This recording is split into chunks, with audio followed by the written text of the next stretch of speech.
The southwestern counties are said to be especially rich in all that Ireland is famed for. The wild beauty of the land, deep-sea bays framed by rugged coastlines, and, of course, the warm, charismatic Irish people. County Cork, situated on the southern coast of Ireland, offers these qualities in abundance. Cork City, the capital of County Cork, is now one of Ireland's major cities, second only to Dublin. In the secluded Gugan Forest Park, from a lake filled by mountain streams flows the River Lee. From there it winds its way through the county of Cork to the coast, passing through Cork City on its way. The spreading Lee that like an island fair encloseth Cork with his divided flood, were the words used by Edmund Spenser to describe Cork City. Like Venice, it's built on water, with the city center perched on an island. The River Lee divides it in two as it passes on either side of the island to reunite beyond it. Built on reclaimed marshes, the name Cork is derived from the Irish corca, meaning marshy place.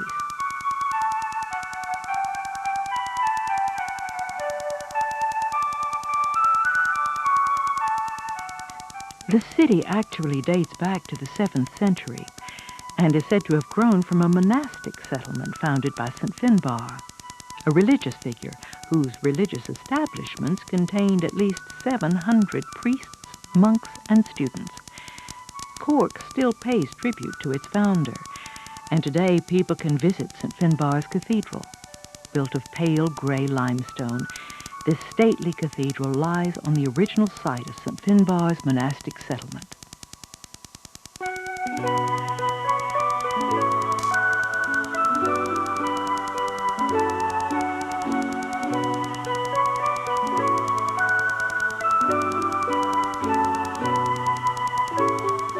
Spirited and fiercely independent, it's hardly surprising that many of Cork's leading political figures have been associated with Ireland's struggle for independence.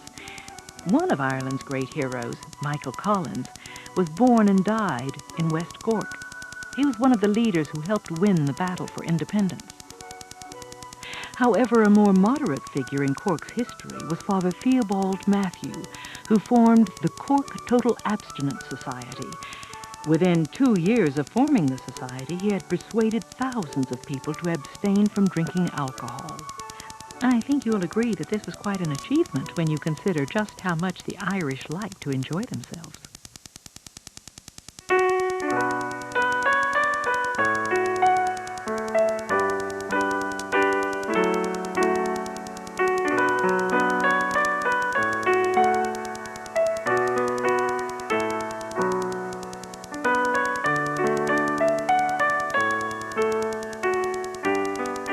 St. Anne's Shandon is one of the city's best-known landmarks.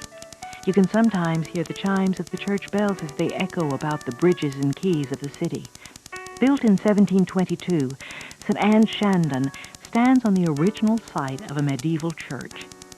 A castle was also situated next to the church, but both were almost entirely devastated during the struggles between William III and James II.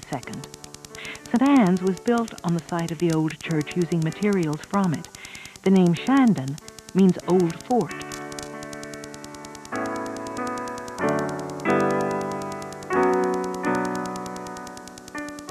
A dome rests on the tower, upon which is a weather vane in the form of a salmon.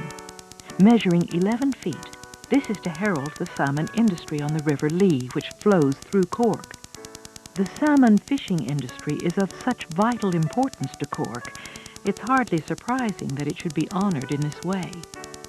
The fishing boats dotted about the picturesque harbor remind us that Cork is still a thriving fishing community.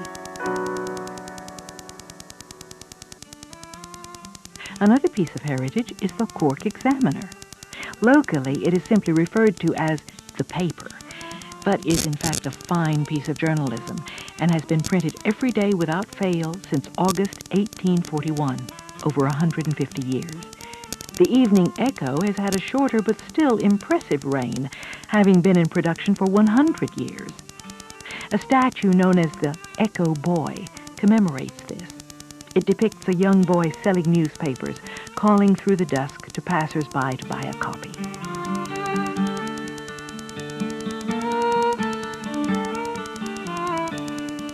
The town of Cork also possesses an important harbor. The harbor has a strong connection with Atlantic journeys. The very first crossing of the Atlantic by steamship left there in 1838. Looking at Cork Harbor today, it is difficult to reconcile it to its poignant history, for it was here that many of the coffin ships departed for the new world of the Americas.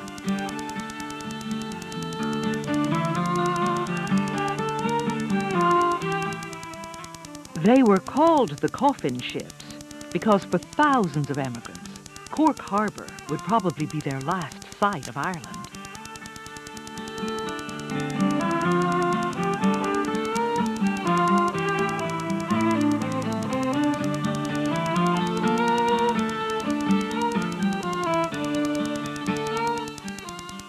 The harbor was also the last stop made by the Titanic before its ill-fated journey.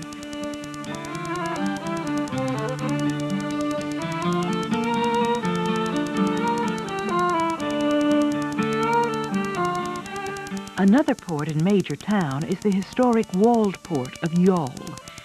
Situated on the Blackwater estuary, Youghal developed along the river where water was readily available, and the settlement could be easily defended. Like most of Ireland, Youghal suffered from both Viking raids and later invasion by the Normans. However, by 1350, the town was a walled port, trading with ports all over Europe. Wine, salt, and spices were imported, while wool, fish, timber, and agricultural produce were exported.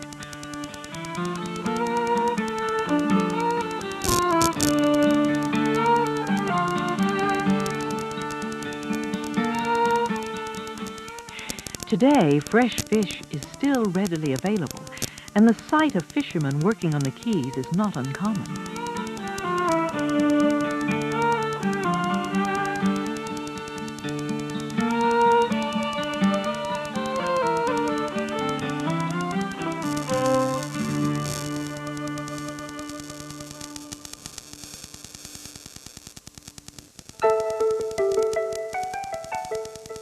Many outstanding restaurants are based in Cork, most specializing in the seafood that is caught just offshore. Much of the fish is from the bay and Blackwater estuary.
Similarly renowned is the pub Moby Dick's. The film director John Huston chose Youghal to film his 1954 film Moby Dick, starring Gregory Peck. The pub was said to be a favorite of the director's while he was filming, dropping by occasionally for a pint.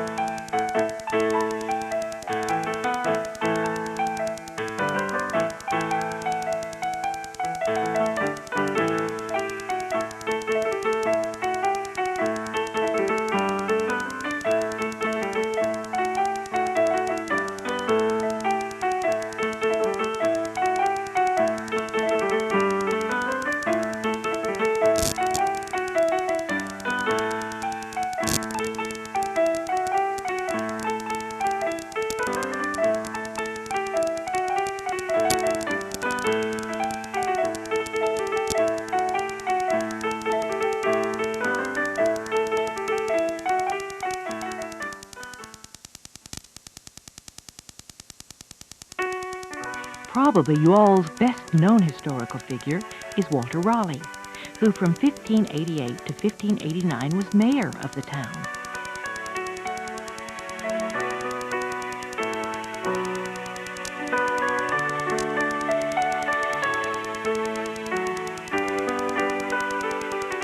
Raleigh's estates were eventually bought by Sir Richard Boyle for the princely sum of £1,500.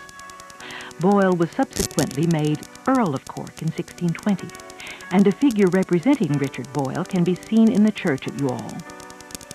Figures of both of his wives are placed on either side of him. It was, in fact, his first wife, Joan Hapsley, whose wealth enabled him to purchase and develop Raleigh's estates. Several of his 15 children are also shown in the monument. Those lying down died at birth.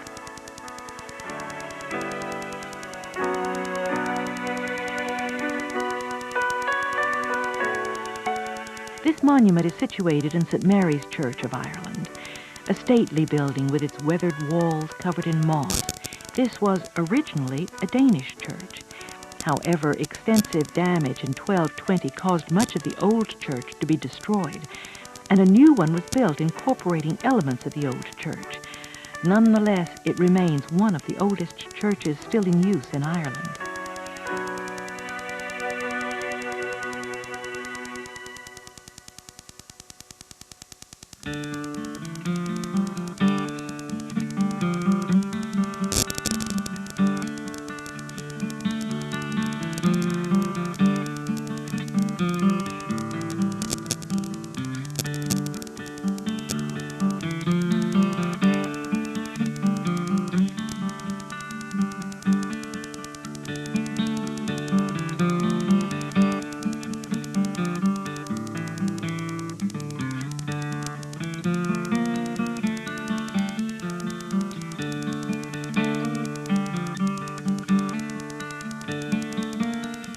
Youghall's ancient wall is an object of interest to many visitors to Cork. One of the gates in the wall, the Trinity Gate, which is at the western end of the wall, was replaced with the clock tower which still stands in Youghal today. Built in 1777, the clock tower was used as a prison until the mid-19th century, but soon proved itself to be too small. An extra story was added in 1795, and during the Rising of 1798, several members of the United Irish were hung from the windows of the tower. The clock bell in the tower was used as an alarm throughout the centuries, and as a fire bell up until the 1950s.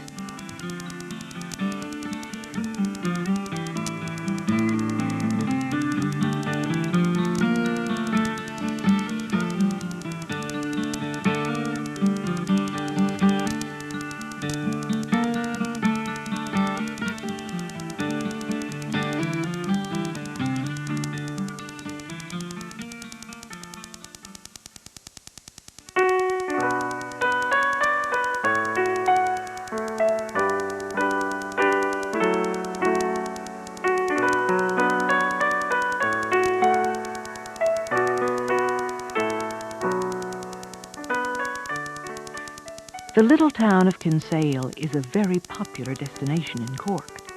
A picture postcard village of Ireland, Kinsale is a very small but very seductive place. Like the rest of Cork, the sea plays an important part in the history of Kinsale. All around the village are reminders of the events of 1601. In 1601, the British had besieged a Spanish fleet anchored in the harbor nearby. The Irish army traveled the whole length of the country in order to attack the British, but they were defeated. As a result, Irish Catholics were banned from the village of Kinsale for over 100 years.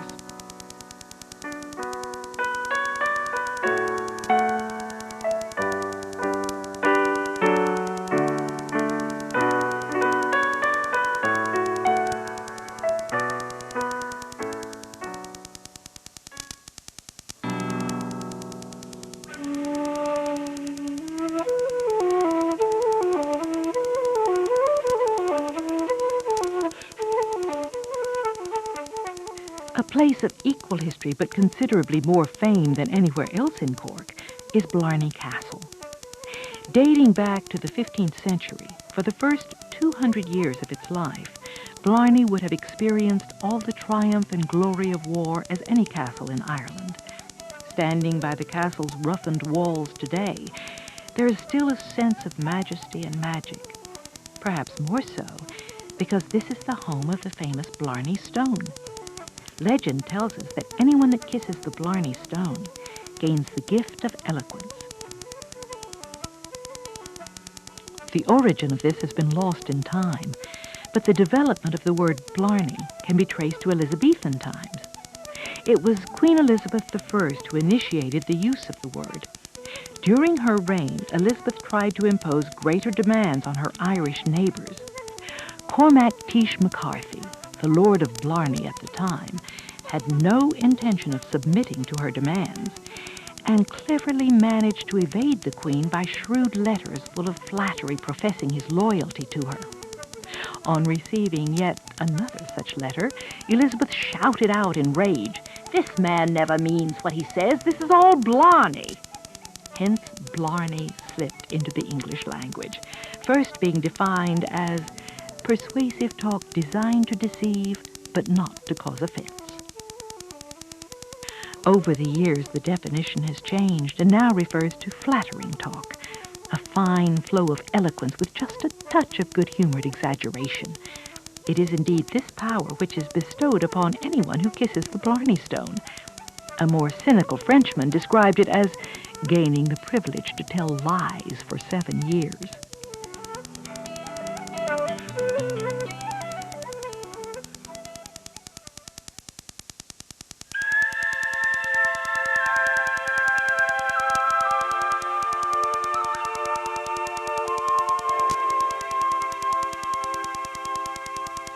On the border of the counties of Cork and Kerry lies the town of Bantry. Bantry was twice the object of unsuccessful French invasions, the second and more famous attempt taking place in 1796. A local Englishman, Richard White, alerted the English forces to the possible French attack. This and the storms that night prevented the attack. Richard White was rewarded for his loyalty by a peerage. His magnificent home, Bantry House, is still occupied by his descendants today.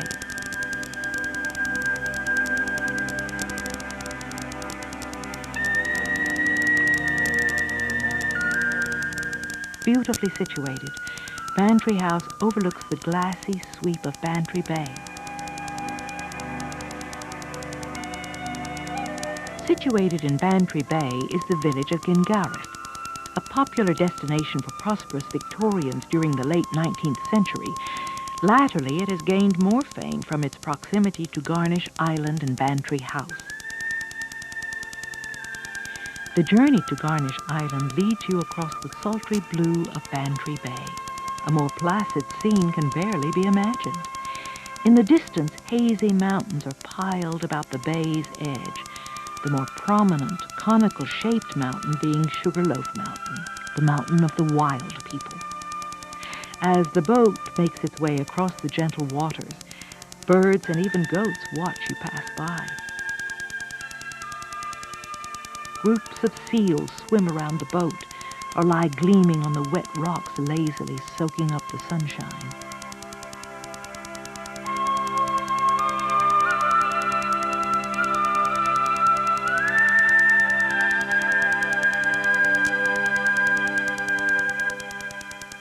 It's been said that language utterly fails to convey even a limited idea of the beauty of Garnish Island. This small island of only 37 acres is a place that anyone visiting Cork must not miss. As the boat approaches the shore, you will begin to glimpse what makes Garnish Island so special. And sure enough, should you stray through the rocks and forest on the fringes of the island, you will stumble upon a Mediterranean haven hidden among the trees. The island was originally purchased by Belfast-born MP Annan Bryce. He dreamed of turning the bare island into a paradise and enlisted the help of the architect Harold Peto to assist him. Geppetto favored the Italian style of garden, and as at the time wilder gardens were in favor, Garnish Island is a blend of the two. The centerpiece of the island is the lily pond, with its paved surroundings.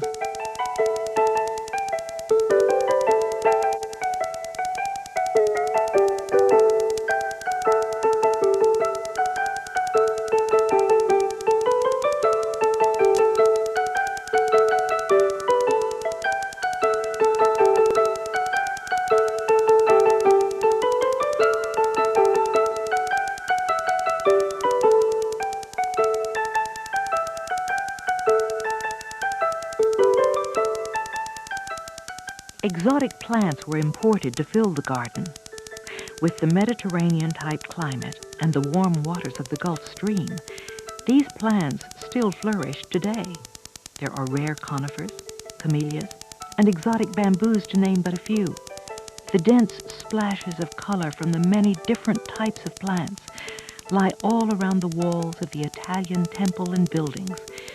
It's scarcely possible to believe you're in Ireland while wandering through this subtropical paradise.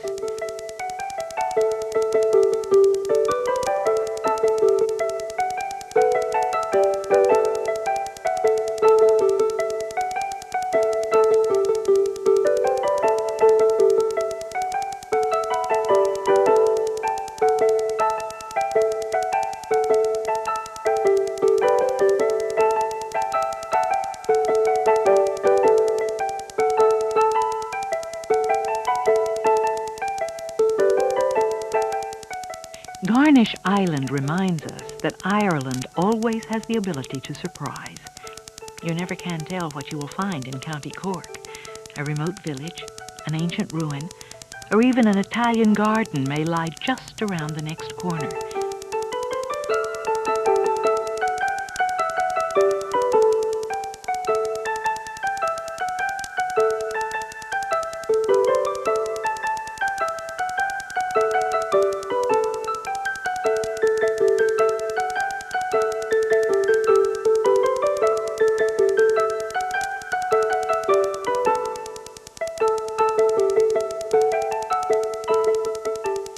Yet wherever you travel in Cork, you will find a mystic history and an Irish spirit that surrounds the villages and rugged countryside of this beautiful land.